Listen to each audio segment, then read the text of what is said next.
ભાવનગરના કાળિયાબીડમાં ઉભરાતી ગટરના પ્રશ્ને સ્થાનિકોનો ખરક બોર્ડિંગ સામે હલ્લાબોલ। ભાવનગરના કાળિયાબીડ વિસ્તારમાં સોસાયટી સુવર્ણભૂમિ, દ્વારકાપુરી, નિર્મળી નગર પાસે ગટર ઉભરાવાની સમસ્યા છેલ્લા 2 દિવસથી શરૂ છે। ગટર ઉભરાવાનું મુખ્ય કારણ છે પાસે રહેલી ખરક બોર્ડિંગ। દર વખતે ખરક બોર્ડિંગના ટ્રસ્ટીને ઇન્ફોર્મ કરવા છતાં ટ્રસ્ટીઓ આનો કોઈ ઉકેલ લાવતા નથી। સોસાયટીવાળા બધા ભેગા થઈને ખરક બોર્ડિંગની સામે હલ્લાબોલ કરતા ત્યાંના ખરક બોર્ડિંગના ટ્રસ્ટીઓ બહાર આવ્યા। સ્થાનિકોએ હોસ્ટેલનો ઘેરાવ કર્યો અને ટ્રસ્ટીઓને બહાર બોલાવ્યા। ટ્રસ્ટીઓ પાસેથી જવાબ માંગ્યા। છેલ્લા 5 વર્ષથી 6 મહિને ગટર ઉભરાવાના પ્રશ્નો ઊભા થાય છે, તેમ છતાં ટ્રસ્ટીઓ કંઈ ધ્યાન આપતા નથી। વારંવાર ટ્રસ્ટીઓને ફરિયાદ કરી છતાં ટ્રસ્ટીઓ તરફથી યોગ્ય પગલાં લેવાતા નથી। આ વખતે ટ્રસ્ટીઓ સામે સ્થાનિક લોકોએ સૂત્રોચ્ચાર કર્યા પછી ટ્રસ્ટીઓ બહાર આવ્યા અને 2 દિવસમાં ગટર નહીં ઉભરાય તેવી જવાબદારી ખરક બોર્ડિંગના ટ્રસ્ટીઓએ લીધી છે। સ્થાનિક લોકોનું કહેવું છે કે વારંવાર નાના બાળકો બીમાર પડે છે, તેનું કારણ અહીંની ઉભરાતી ગટર છે। સ્થાનિક રહીશોનું કહેવું છે કે બાળકો બહાર શેરીમાં રમી શકતા નથી, ઘરમાં પુરાઈ રહેવું પડે છે। ગટરના પાણી ઉભરાવાના કારણે બાળકોને સ્કૂલે જવામાં પણ તકલીફ પડે છે। આ 5 વર્ષથી પ્રશ્ન ચાલ્યો આવે છે। રહીશ સોસાયટીમાં કાળિયાબીડના પોશ વિસ્તારમાં ખરક બોર્ડિંગ આવેલી છે, ત્યાં આગળ ગટરનું પાણી અને ગટર ઉભરાણી બરોબર, અને કોઈ આના કોઈ જવાબદાર અમે ફોન કર્યા, લેડીઝો સવારે ગઈ છતાં કોઈ જવાબ દેવા તૈયાર નથી।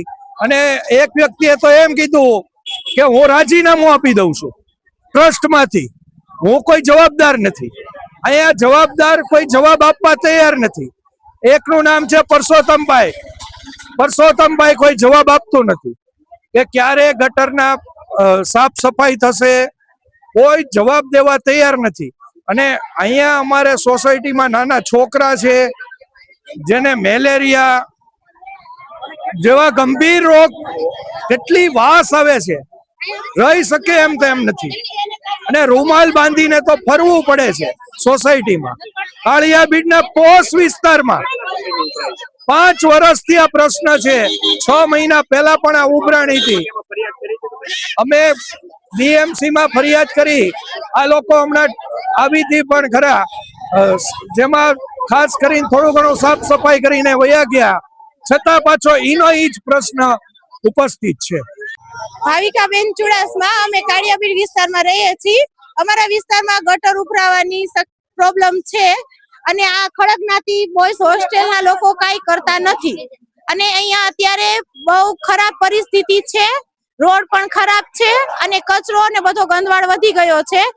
મલેરિયા જેવા રોગો થવાની શક્યતા થઈ શકે છે અને વિદ્યાર્થીઓને પણ થવાની શક્યતા રહે છે।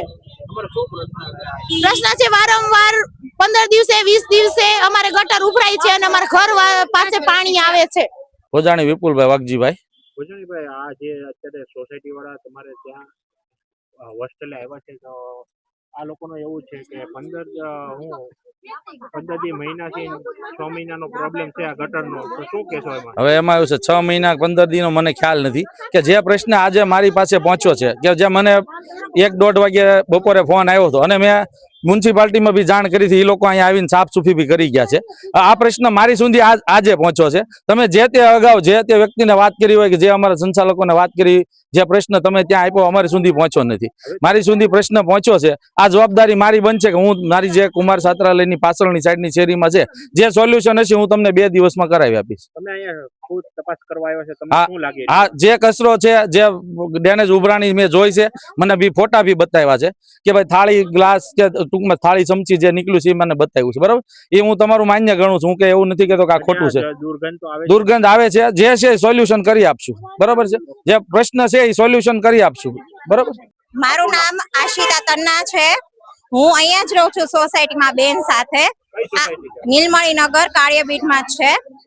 આ ગટર ઉભરાવાની 5 વર્ષથી આ વસ્તુ થાય છે, પણ આજે અમે હદ પાર વધારે પડતું થઈ ગયું, અમારા ઘર સુધી આવી ગયું એટલે અમે આવ્યા। પણ આ લોકોએ સેજે રિસ્પોન્સ અમને લેડીઝને કે જેન્ટ્સ, અમારા સોસાયટીના બધા જેન્ટ્સે આજે હાજર છે, તો 1 જણાએ રિસ્પોન્સ નથી દીધું અને 12 જણા આ લોકોના ટ્રસ્ટી છે, 12માંથી 12 જણા આજે કોઈ હાજર ભાવનગરમાં નથી એવું અમને કીધવામાં આવેલું છે। અને અમે ઈ જ ફરિયાદ કરીને આવ્યા છે. અમારા છોકરા બહુ નાના છે, પ્લીઝ આ તમે કરાવો, નતર આ ગટર લાઈન તમે અહીંયાથી કઢાવી નાખો. અમારી સોસાયટીમાં વારી ઘડી એવું બહુ થાય છે. 5 વર્ષથી અમે બધા બહુ હેરાન થઈ ગયા છે. કઈ હોસ્ટેલ? ખરકની હોસ્ટેલ છે, બોયઝ હોસ્ટેલ છે.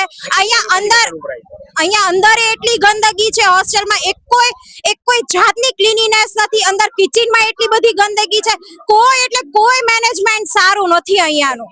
અમે પોતે બધું જોઈને આવ્યા છે. અમે સવારના અહીંયા 10 વાગેની બધી લેડીઝો અમારું ઘર મૂકીને આવ્યા છે, અમારા છોકરાઓ મૂકીને આવ્યા છે, પણ એક કોઈ જગ્યા, એક કોઈ રિસ્પોન્સિબિલિટી, એક કોઈ ટ્રસ્ટી, એક માણસ નથી અહીંયા. હાજરમાં નથી ને એમાંય કોન્ટેક્ટમાં નથી, કોઈ નથી. એટલે પ્લીઝ અમારી આ રિક્વેસ્ટ તમે એક્સેપ્ટ કરો અને ગમે એ સ્ટ્રિક્ટલી એક્શન લો. નતર આજે આમાંથી જેટલી બી લેડીઝો છે, જેન્ટ્સ છે, કોઈ ઘરે આજે નથી જવાનું. અમે અહીંયા ને અહીંયા ઊભા રહેશું ને ઠેઠ સુધી ઊભા રહેશું, જ્યાં સુધી અમારા ઘરના આંગણે ચોખ્ખા ન થાય ત્યાં સુધી અમે અહીંયા ને અહીંયા જ રહેવાના છીએ. કોણ નામ છે તમારું? મારું નામ પરસોત્તમભાઈ. આ પરસોત્તમભાઈ, અહીંયા તમે શું કરો છો? હું ખાલી વહીવટી દેખરેખ નું બધું આ નોકરી કરું છું. સોસાયટી વાળાનો પ્રશ્ન છે જે 6 મહિનાથી ગટર ઉભરાય છે, શું કહેતો હતો? અમે કાલે અમને ખ્યાલ આવ્યો હતો, એટલે કાલે અમે બીએમસી વાળાને 5 વાગ્યા પછી ખબર પડી, એટલે 5 વાગ્યા પછી તો ઓફિસ ખુલ્લી હોય નહીં, એટલે કાલે સવારમાં ફોન કર્યો, એટલે એ લોકો આવ્યા હતા, જોઈ ગયા. મશીન લઈને આવીને સાફ કરવું પડશે. પછી પાછા મશીન લઈને આવ્યા 2:30 વાગે, એટલે સાફ કર્યું. હવે પાછું એને એમ કીધું છે કે પ્રેશર મરાવવું પડશે. આ લોકોને વારંવાર આવે છે, ગંદકી આ બીજી પેઢી બની છે, એ બરોબર છે, વ્યવસ્થિત છે, એની વાત એમાં ખોટું નથી. એનો સાચી વાત છે તમારી. વાત તો આવે છે સાહેબ, એ તો વાત તો હવામાં આ બાજુ આવવાની, આ બાજુ આવવાની, ઉભરાય ગમે ને. બહુ ઉભરાય છે છેલ્લા ના, 6 આ લગભગ 8 મહિના જેવું થયું છે. 8 જ મહિનામાં આ ઉભરાણી છે, 8-9 મહિનાથી. પછી અમે પહેલી ફેરી જયારે ઉભરાણી હતી ત્યારે અમે પર્સનલ લેન લીધી અમારી, પણ આનું ઢાંકણું થોડું વધારે નીચું હોવાથી પેલા ત્યાં ઉભરાણું. સમાચારની અવનવી અપડેટ જોતા રહો નિખરતા ગુજરાત ન્યૂઝ સાથે. નિખરતા ગુજરાત ન્યૂઝને લાઇક, શેર, સબસ્ક્રાઇબ કરો અને બેલ આઇકન દબાવીને સમાચારની ઝડપી માહિતી મેળવો.